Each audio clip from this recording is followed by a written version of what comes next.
Adobe Acrobat Studio, your team's home base. Collaborate within a shared PDF space. You've got your docs, your plans, your specs, and then invite the crew to build what's next. They talk up the teamwork. Here's an updated render. They think that this design could be a contender. And when somebody wonders what's the next step, AI helps you finish the rest.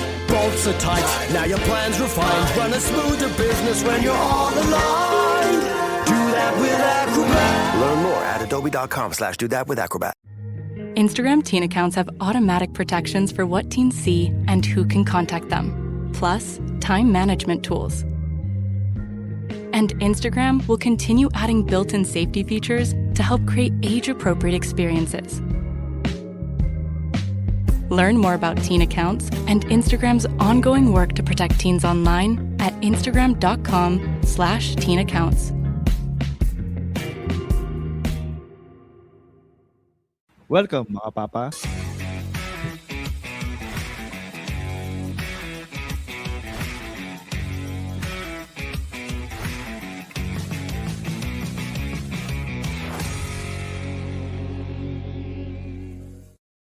Mga papa, welcome sa Usapang Tatay. Na walang expert at walang manual, pero Puro puro actual. actual. Okay na ba guys? Sabay na ba? Hindi pa rin kami sabay. Pero magkano yan? Malay mo pagka nagkita kami ni Ingo tapos nag-live recording kami. Itas hindi pa rin sabay, no? Baka hindi pa rin kami sabay. Pero malamang yan, baka feeling ko baka babaguhin pa natin to. Pero maganda yun kasi at least meron tayong, di ba, kumbaga dati sa Matching Chismisan ang sinasabi, welcome na naman sa isang panibagong episode ng Matching Chismisan. Your twice a week. Ano to? Dose of papanes. Your twice a week dose of happiness. O, di ba? Yun yung sa... Tayo pala yung papanes. Tayo yung papanes eh. Pero so, to, yun, Ingo, go. ayun, buti na sabi mo yung makikita tayo. Parang, pag-uusapan pa natin yung logistics nun. Pero speaking of logistics, itong guest natin, masasabi nating, hindi na tungkol sa sa parenting. Tungkol na to sa logistics. Kasi pare, ang daming anak. Pero introduce na muna natin to. Ito, long time listener to from episode 1 to, nakikinig na to ng Tatayhood. Ganyan siyang kaloyal sa Tatayhood. Si Neil Zuniga. Ang pangalan nito, Zuniga Fam. Zuniga Fam. Yan. Welcome, Neil. Thank you, Papa Ingo, Papa Tristan. Thank you for inviting at pasensya at medyo tahimik ako, medyo introvert talaga ako. Kaya sabi ko sa GC, sabi ko kinakabahan ako eh. Hindi, huwag kang kakabahan. Alam mo, para lang tayo nagkukwentuhan dito. And yun nga, kagaya nga ng sinasabi namin dito lagi sa Tatayo, di ba? Walang expert dito, walang manual, puro tayo actual. So, True. Wala tong kumbaga no bullshit dito sa Tatayo. True. So, simulan na natin yung usapan tungkol sa malaking pamilya. Ako kasi, kami magkakapatid, apat kami magkakapatid eh. So, 6 kami in total. Kayo ba, Tristan? Ilang kayo magkakapatid? Apat din kami magkakapatid. Oo nga, no? O, tama, 4 nga kayo. Apat kami. Ilang kayo magkakapatid? Kami 4 din na malalaki ang gap namin eh. So, parang yun, basta 4 kami, malalaki ang gap namin, parang mga anak ko na yung mga talaga? So, panganay ka? Akong panganay, tapos 2 years ang pagitan namin ng pangalawa. Tapos after 8 years, nanganak si Ermats sa pangatlo. Tapos after 10 years ulit, may sumunod na pang-4. Grabe ah.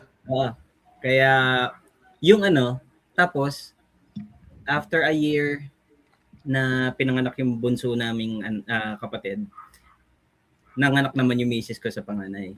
Kaya, ang tawag sa akin ng bunso namin, tatay na rin. Grabe. Pero wait Neil, kasi nga, ito sa mga nakikinig lang, si Neil kasi lagi naming nababanggit dito na reference na maraming anak na listener. So, kung nakikinig kayo ng Tatayhood from the beginning, siya yung lagi naming binabanggit, lagi namin sinasabi, si Neil, ibang klase to, kuneho to, ganito. So, sinisiraan namin siya ng harap-harapan. Pero, yun, Sa panahon kasi ngayon, normally yung mga families, lang laging it's either isa lang yung anak or dalawa lang. Kami actually, eto, Ingo, kayo ba? Nung kayo ba, ilan yung pinaplano nyo maging anak before? Nung magjowa pa lang kami ni ex-Mrs. Cruz, 3. Kasi yung panganay tsaka yung bunso mag-aaway. Tapos yung gitna, siya yung referee. Tapos nung papalapit na kami sa sa paghiwalay, hindi, joke lang. Sa unang anak namin, doon namin na-realize na, ay hindi, isa na lang tayo. Kasi ang daming daming preparasyon. Talagang pag madami ka ng anak, parang project manager ka na eh. Kailangan mong isipin yung yung budget, yung forecasting, mga ganun. Kaya feeling ko si Neil, madaming loaded yan. Kaya yan. Ako kasi, doon kami, kahit hindi mo pa ako tinatanong, Ingo. Ay, kayo ba, Tristan? Paano ba kayo ni Luis? Tsaka Neil, kahit hindi nyo pa ako tinatanong, sasagutin ko na. Hindi, kasi kami, initially wala kaming plano na mag-anak. Parang ang sabi namin, wag muna tayo mag-anak kasi gusto natin mag-travel. Nag-traveling yung mo. Super sperm. Super sperm. Pumilandit, nabuo yung panganay ko. So parang isip ko, okay, sige, isa lang muna, isa lang. Tapos ginawa namin, nung 3 years old yung panganay, 3 years old yung panganay ko, pinamigay na namin lahat ng gamit. Akala pinamigay mo yung anak niyo.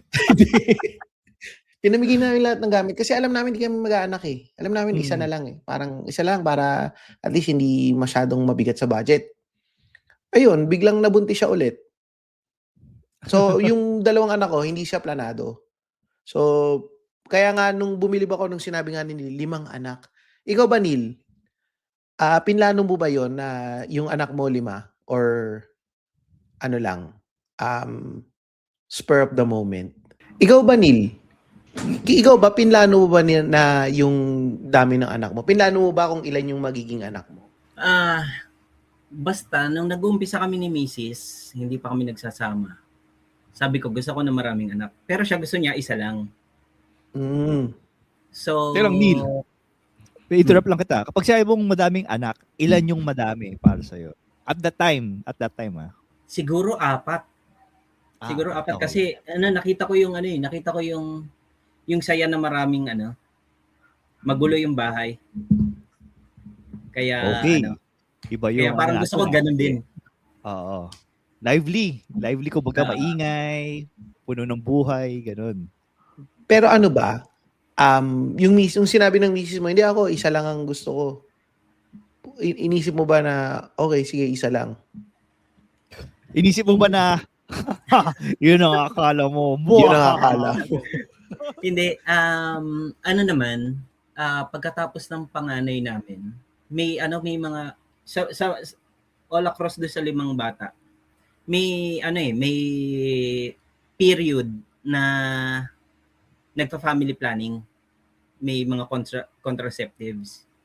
So, ewan ko, for some reason, biglang matitigil, tapos mabubuntis, ganun. Tigil mo lang Ganun. Sasabihin ni Neil, hindi, talaga, totoo, promise, last na talaga to. Parang naano ko yan. Last na talaga yan, promise ni na talaga last na to. Hindi ako mag-condom, okay lang. Last na to. Pero Neil, yung mga yung mga family planning mo na yun. Kapag nadidelay ba si Mrs., napapadasal ka na lang ba? Na, hindi. Lord, last na po to. Hindi talaga. Kasi siyang umiiyak pagka nalalaman niyang pregnant siya. Tapos, ako, sasabi ko, okay lang. Ganyan. Tangina, Neil. Bababash ka sa mga comments dito, sigurado. Nagtagumpay ang kasamaan. That's parang alam mo yun, lagi nga naman tinatanong sa amin yun eh. Paano yun, anong tawag dito? Paano nabuo? Paano paano naging 5? Ang laging sagot ko lang, wala binigay Ganun. Akala ko naglabas ka ng presentation tungkol sa sex education. Hindi. Ganun, binigay talaga So, alam mo yun? Pero ilan yung gap nung mga anak mo? So, yung panganay sa pangalawa is 2 years. Pangalawa sa pangatlo, 2 years. Pangatlo sa pang-apat, 3 years. Tapos 7 years na sundan yung pang-apat. Matagal yung dulo Kasi So, yun yung talagang na kami. Anong tawag dito? Nagseryoso sa anong tawag dito, sa contraceptives. Paano kayo nagseryoso? Hoy, contraceptives, gumana ka. Wow. Ang namin diyan is gumamit imbis na pills, nag-injectable. Kasi parang yata every 3 months, 3 ganun. months, Oo. So hindi wala yung dahilan na makakalimutan mo uminom, ganyan. So yun. Baka naman kasi kaya nabuntis si misis mo, baka ikaw yung umiinom ng pills. Hindi ba? Tangina mo. Gaganda lang yung kutis mo doon. Pero Baka nga kasi Tapos tinutubuan na siya ng suso. Pagka tinatanong sa amin, susundan niyo pa ba? Lagi ko ring gino-joke yan Sabi ko hindi na kasi nagpipils na ako. Ayun. Tingnan mo nga malaki na yung suso ko.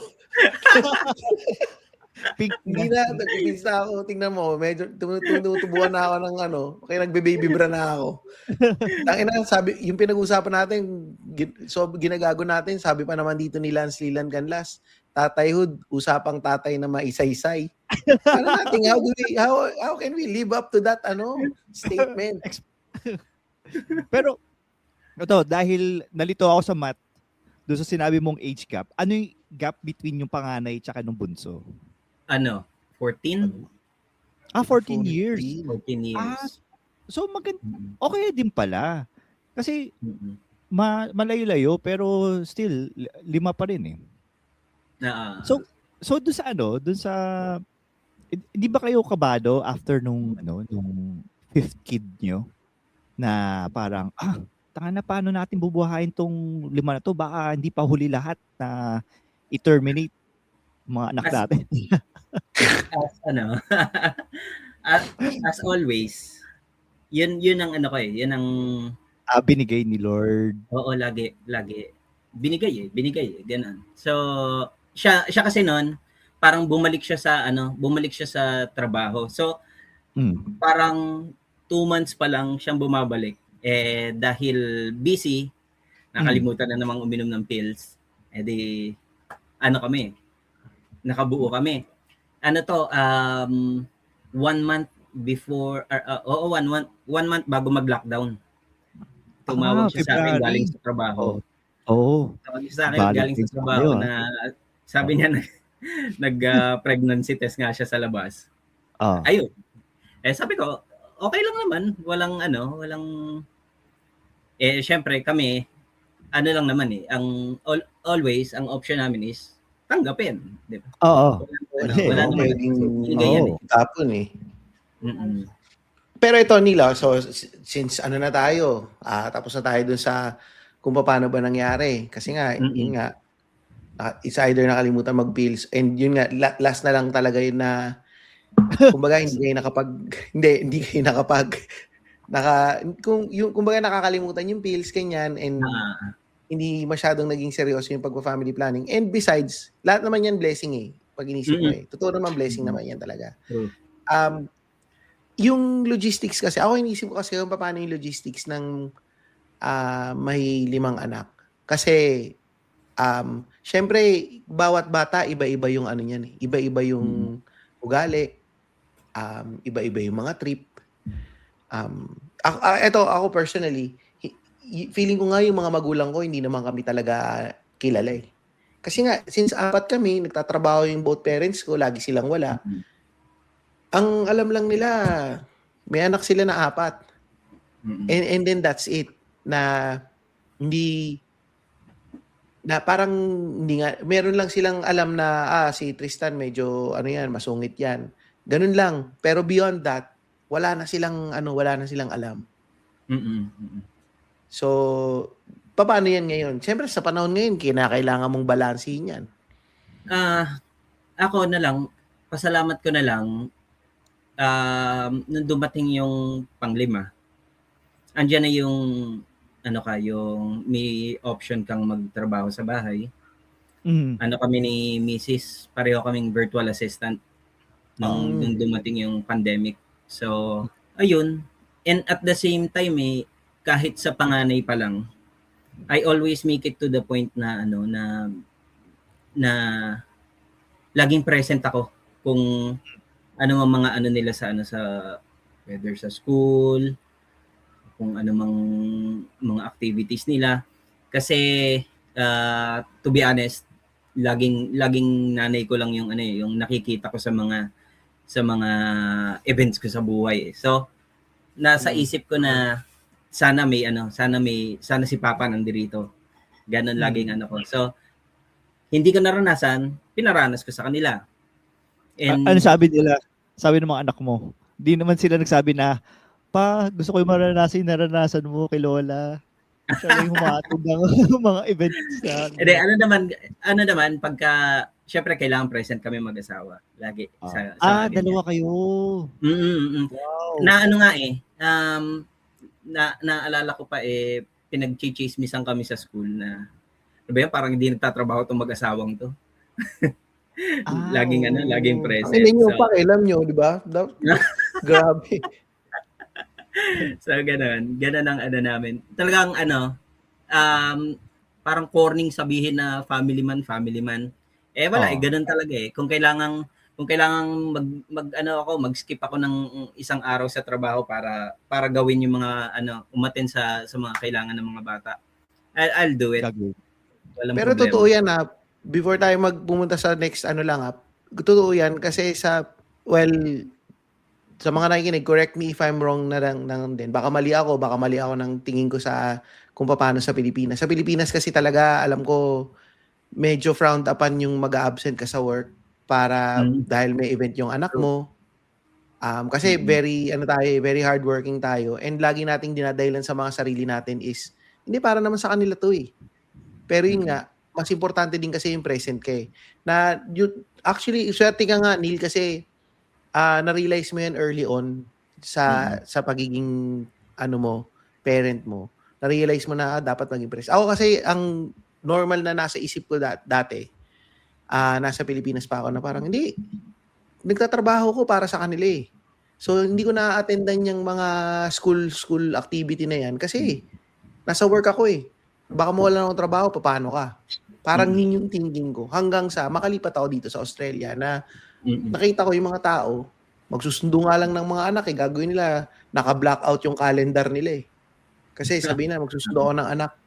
Kasi kailangan kong sunduin yung anak ko. Na ako nung una, putang ina to mga to, tatamad nito Pero yung pala, ganun talaga, dapat may balance. And dapat nga, doon lang nila pinakita nga nila sa akin dito na mas i-priority mo yung pamilya mo kaysa sa trabaho mo. Yun. Grabe, nagigilty ako doon sa bina-blackout yung yung calendar Hindi ganyan nga. Actually, ako gano'n na rin ginagawa ko Nung may work pa ako. Naka-blackout na yung 2 p.m. ko Para walang magbubuk ng meeting kasi magsusundo ako ng anak. And yun nga, malaking bagay yung yung present ka sa mga anak mo. And sorry, mapapahaba. Yun talaga yung medyo ko kasi nabanggit lang din ni Neil dito. Siya sa panganay. May 4 ka pang anak, Neil Paano yung iba? Lahat sa kanila. Lahat sa kanila, ganun ako. Mula kaya pala nag-chismis kang wala kang trabaho Oo, totoo yan. And hanggang lahat ng hanggang ngayon nag-aaral na rin yung panglima. Ganun pa rin. Walang skip talaga. Walang pinagbago. Teka lang, yung mga anak mo, isang school lang ba sila? Yung panganay ko is college na. Gagraduate na rin ng senior high school yung pangalawa. Gagraduate ng junior high school yung pangatlo. Magge-grade 8 na yung pang-4 and then magge-grade 1 na yung pang-5. Sorry, kailangan ko na ilabas to. Napaka-stupid ng tanong ko kung lahat ng mga anak mo sa isang school. Kasi either repeater yung mga pangalan o may something wrong. Sinasuggest na ng guidance counselor, sir, baka dapat suspend yata mag-aral. sorry. So anyway, sorry, uminom ako ng energy drink kaya medyo giddy ako. So ito, favorite topic ko dito is yung economics dun sa 5 anak. Kasi for example, ako hirap na ako, hindi naman hirap, pero feeling ko kulang pa yung yung naibibigay ko kay Sven pagdating sa material stuff or sa comfort. Well, hindi pala kulang, kumbaga sakto lang. Sakto lang yung nabibigay ko kay Sven. Kaya feeling ko, if may mga privileged or may malakas ang loob na mag-anak ng more than one, ang iniisip ko doon, galing ng nila, ng pagbabudget nila. Kasi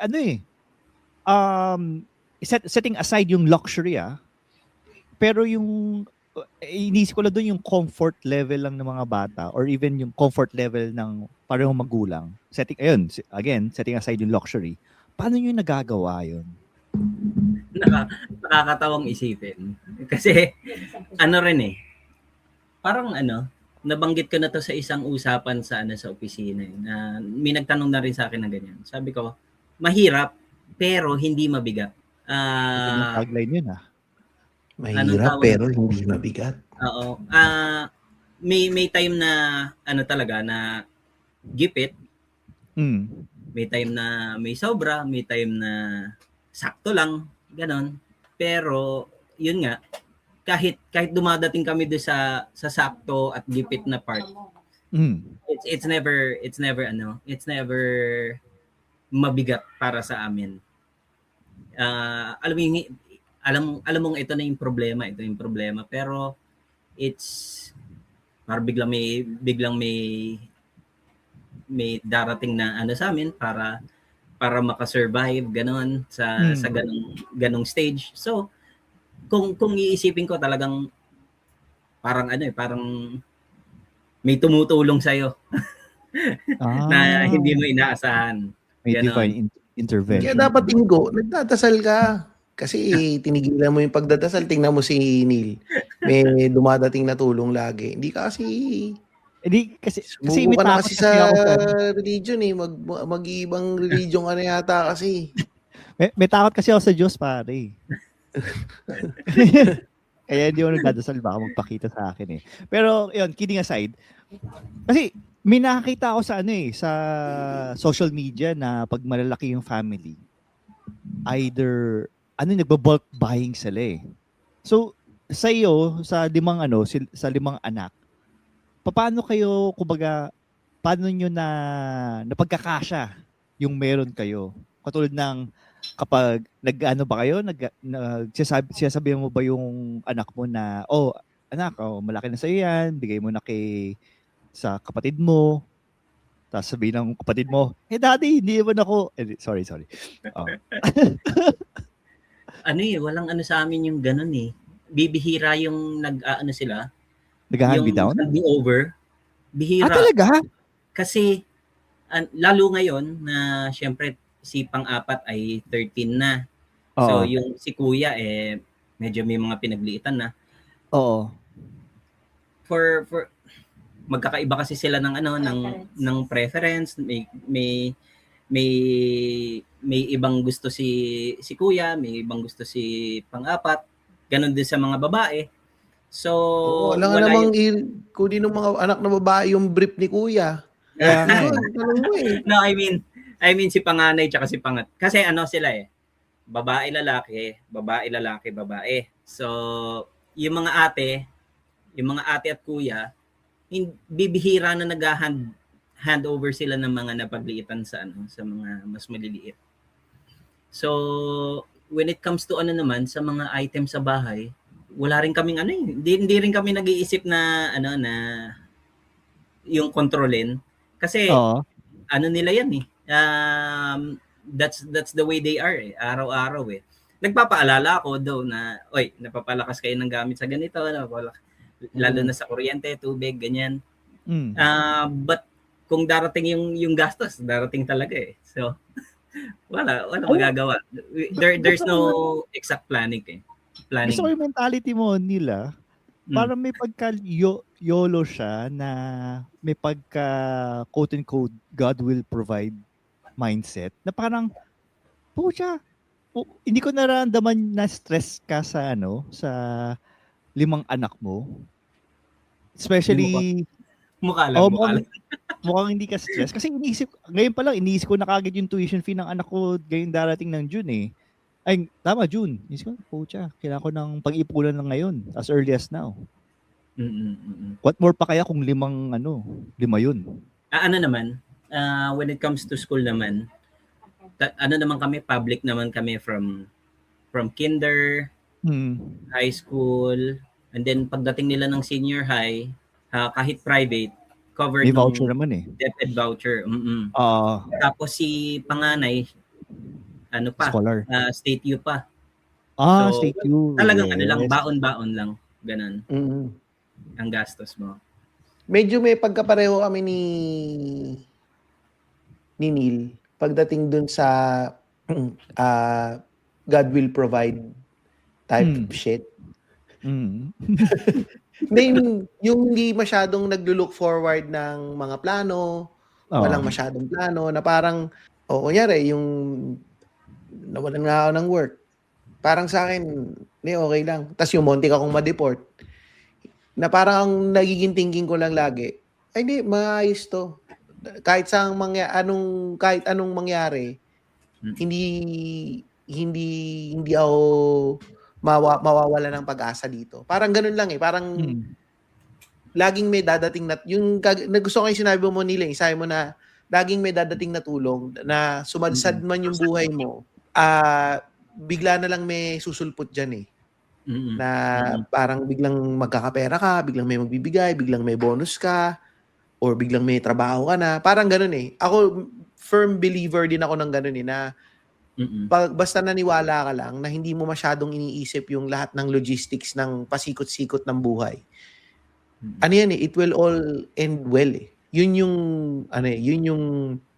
nagusto ka sa sinabi mo. And basahin ko lang yung comment dito. Sabi ni Alex Gatchalian ng Molitots, popromote na natin yung podcast niya eh. Perfect sa kanya ang madalas na comment sa TikTok na some men are meant to be fathers. Lalo dun sa statement niya na mahirap pero hindi mabigat. Oh, grabe. Men are meant to be fathers. Para ka palang si Abraham, father of all nations. Kasi ito rin, sabi ni Mark Reyes, ito yung tatay na di mo maririnig ang mga salitang nagsisisi kami ng mama mo na pinanganak ka. Oo, tama. At malamang hindi rin niya sinabi ang linyang sana pinutok na lang kita sa tissue.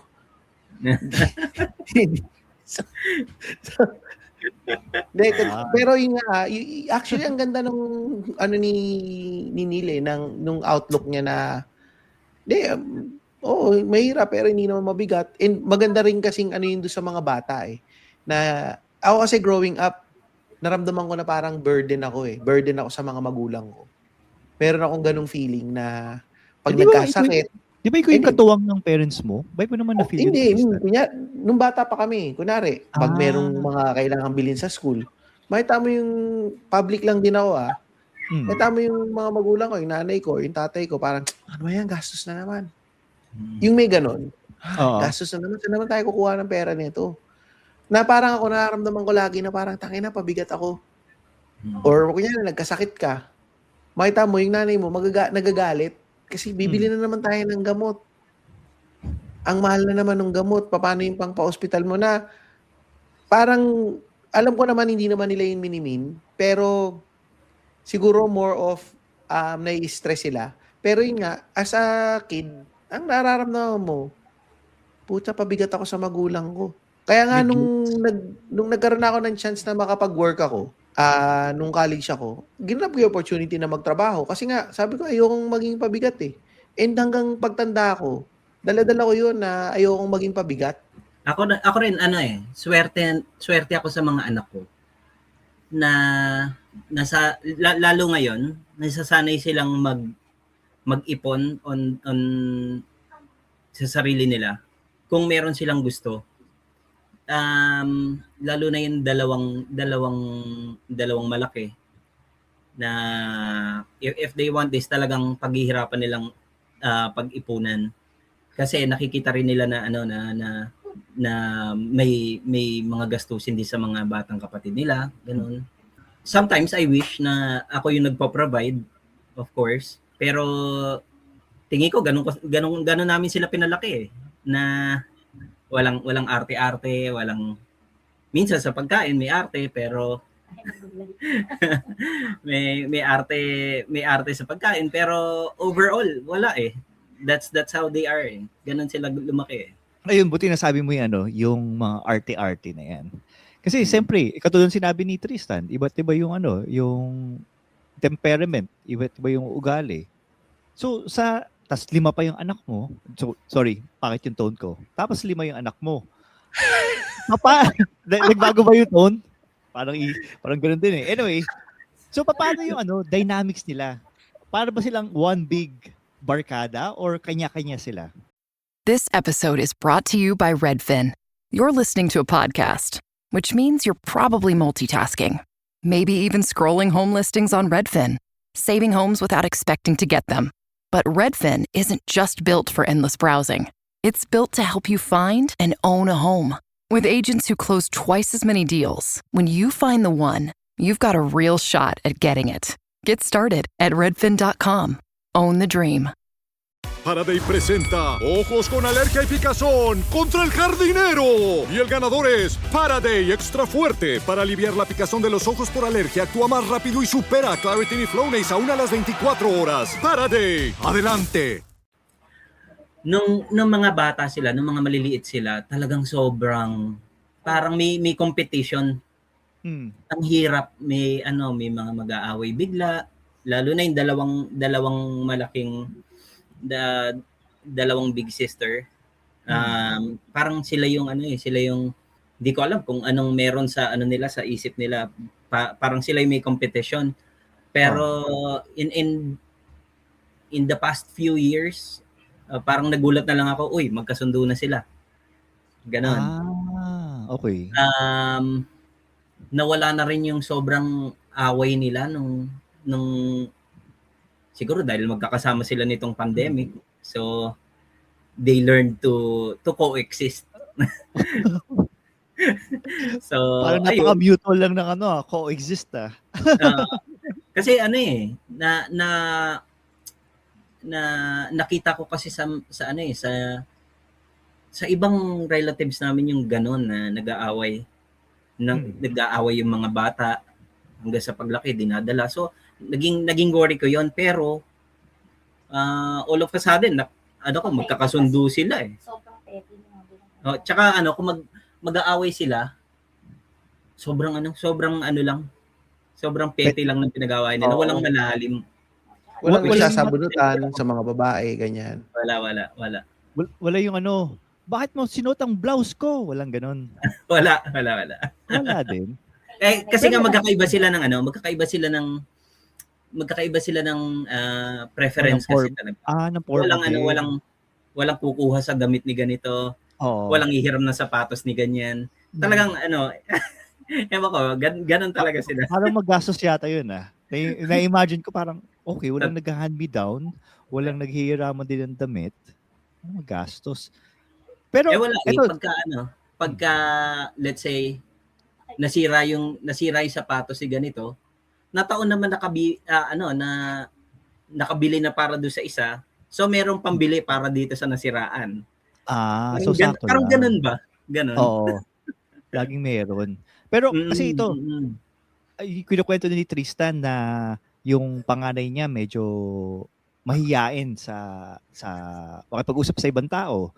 Unlike nung bunso na may kumbaga na-inherit yung social skills ni Tristan.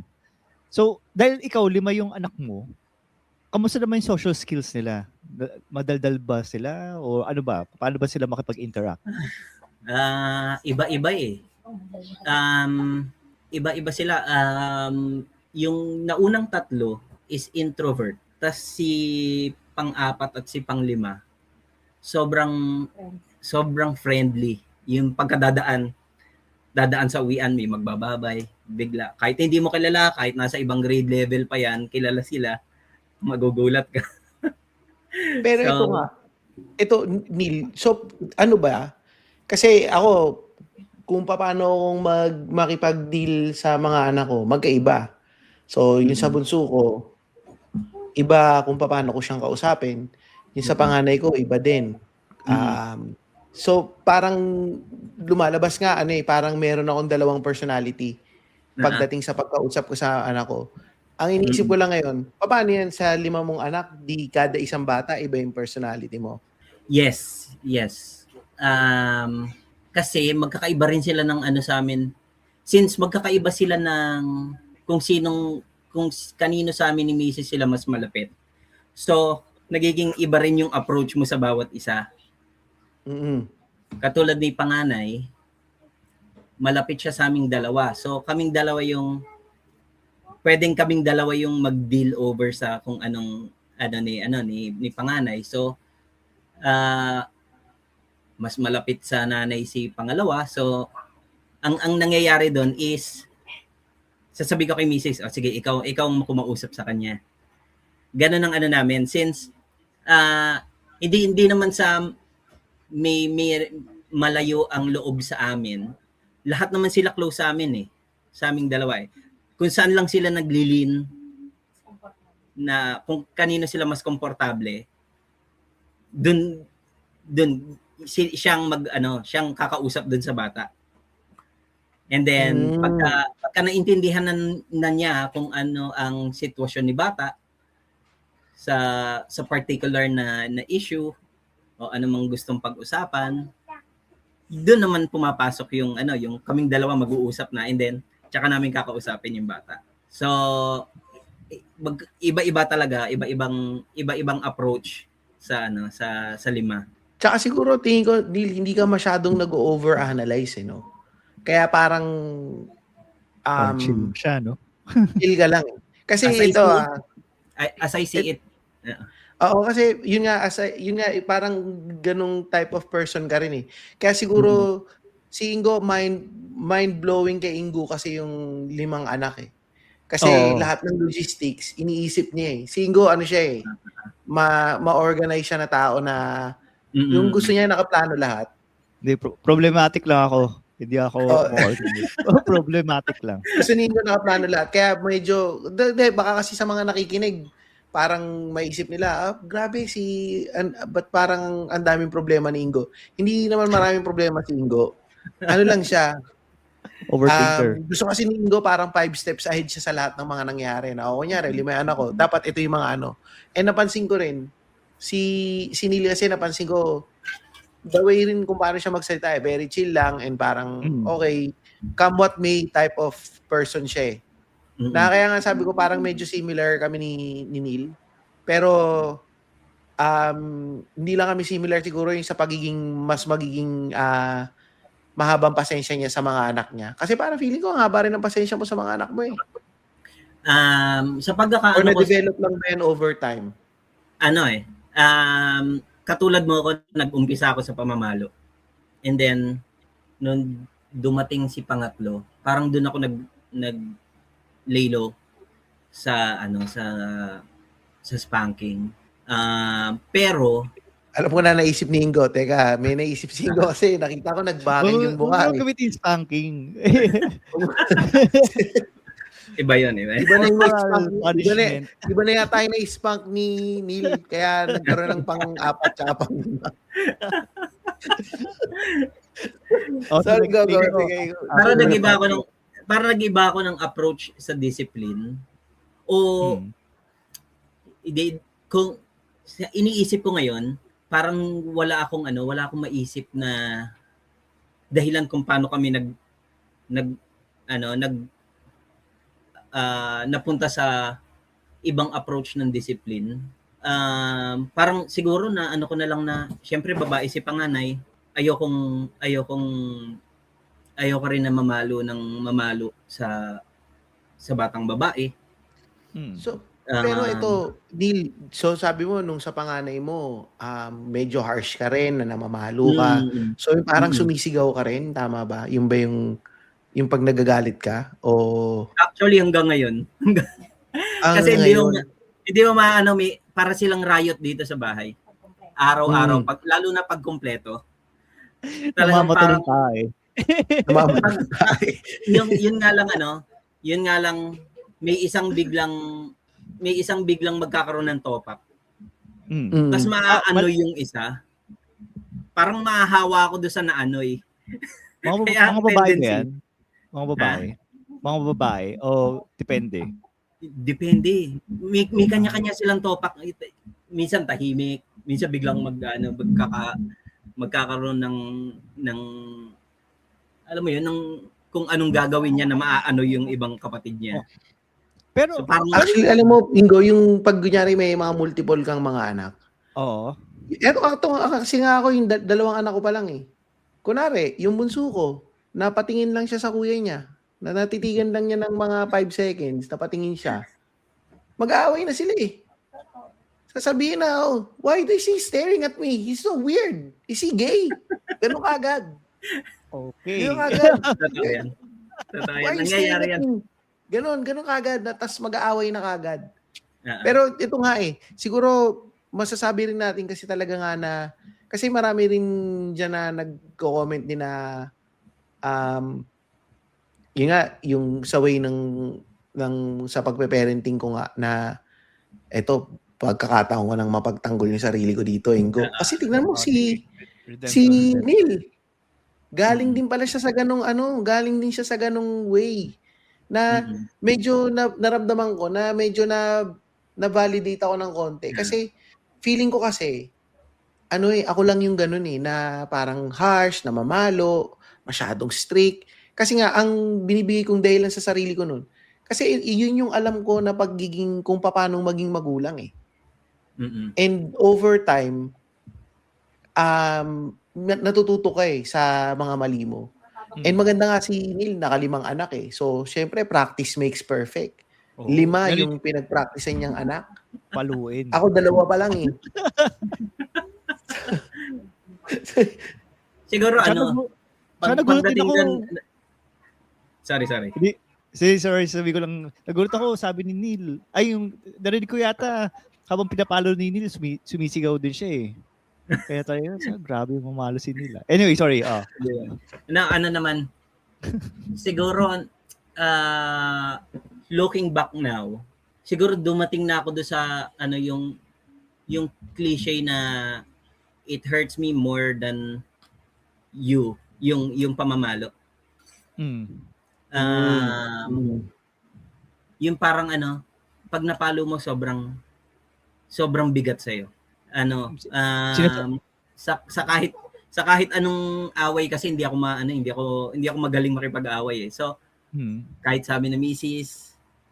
So parang pagka maano yung pagka dumarating kayo sa anak mo na napapagalitan mo siya, parang ang bigat eh. So naging approach ko na rin na huwag maging impulsive. Minsan tinatawanan ko muna kung ano yung ginawang kasalanan. Hanggang sa pagka inulit mo, pauulit-ulitin ko lang hanggang sa mahiya siya na ito na paling napapansin ni tatay. Ganyan. Hanggang sa nare-resolve siya by that. Ganon. Kahit biro-biro lang. Parang parang nagigilt mo sila na, ang haba na ng pasensya ni tatay. Baka pwedeng tumigil na ako. Ganon. Pero totoo yan ang hirap kasi yung pakiramdam nung nagagalit eh. Lagi nung sinasabi rin yan na parang, akala nyo, ang sarap-sarap magpagalit. True. Sumasakit yung ulo ko pagka nagagalit ako eh. So, yun, kaya ako tinatry ko na lang ding wag nang masyadong nagagalit eh. Sabihin ko na lang, patay na yung wifi. Tapos na. Ayan, para medyo mag-chill muna tayo dahil naalala nyo na naman yung kinakagalit nyo sa mga anak nyo eh. kwento naman natin yung mga unexpected joy kung bakit worth it yung magkaroon ng madaming anak. Alam natin, some of you may disagree, pero definitely may silver lining or baka nga talagang masaya talaga magkaroon ng anak. Hindi ko alam. Hindi ko din alam kay Tristan, baka masaya talaga. Ikaw ba? Ikaw, Neil, ang makapagsabi sa amin kung bakit worth it?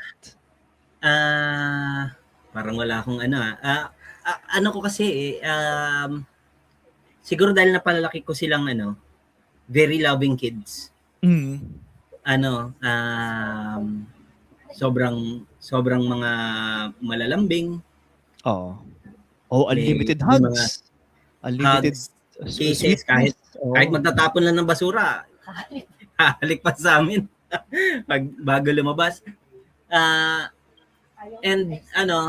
Kaya ko lang wala kasi akong expectation sa kanila when it comes to their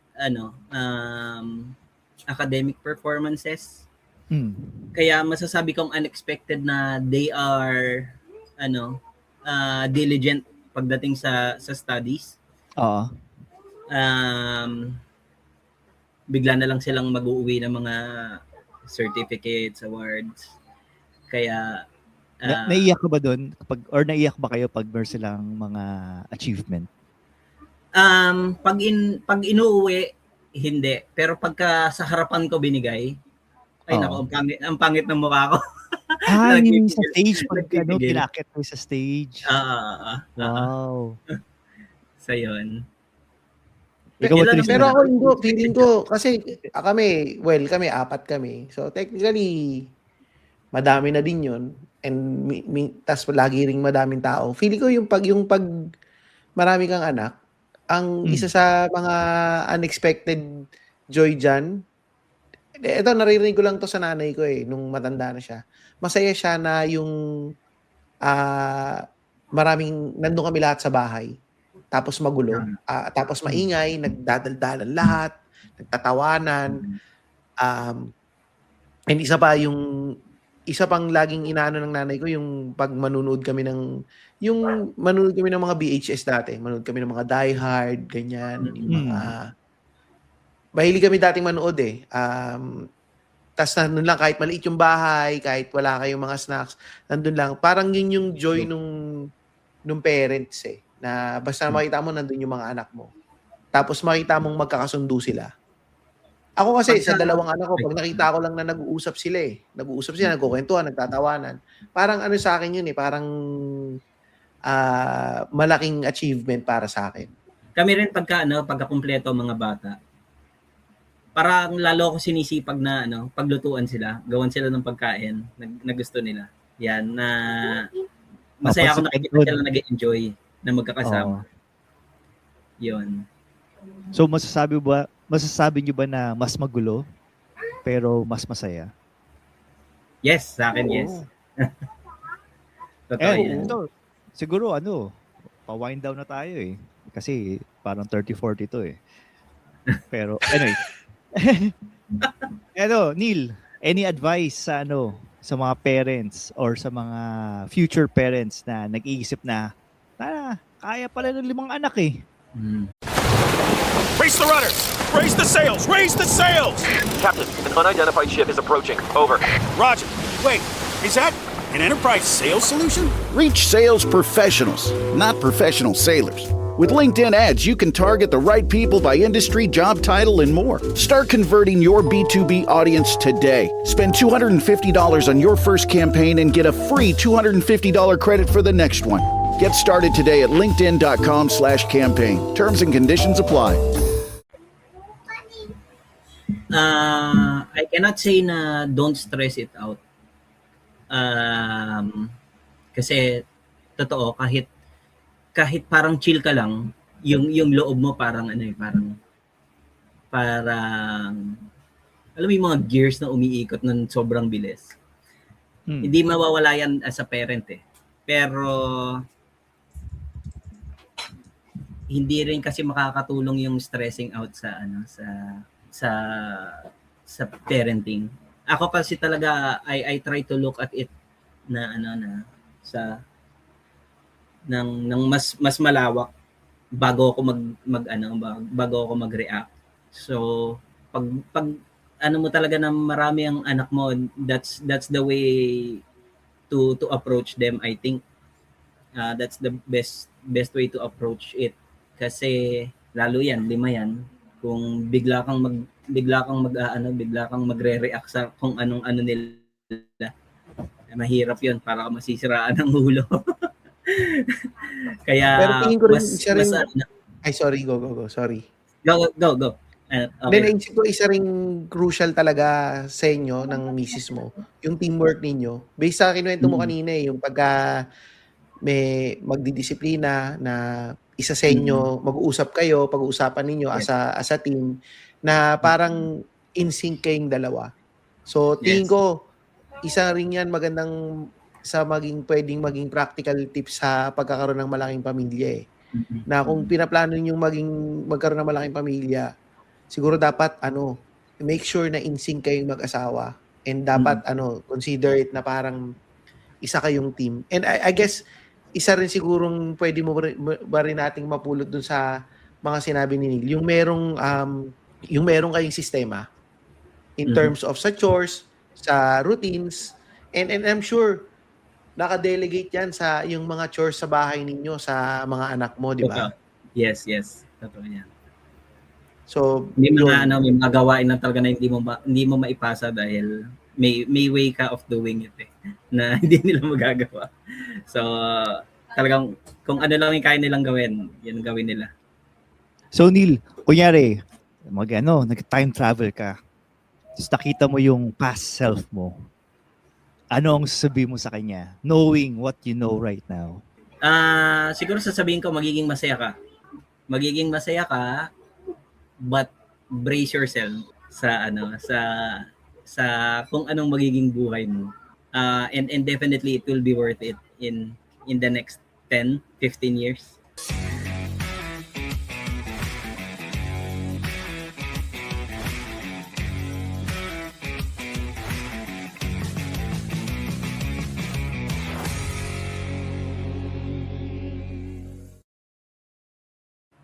Salamat mga papa. Salamat mga papa.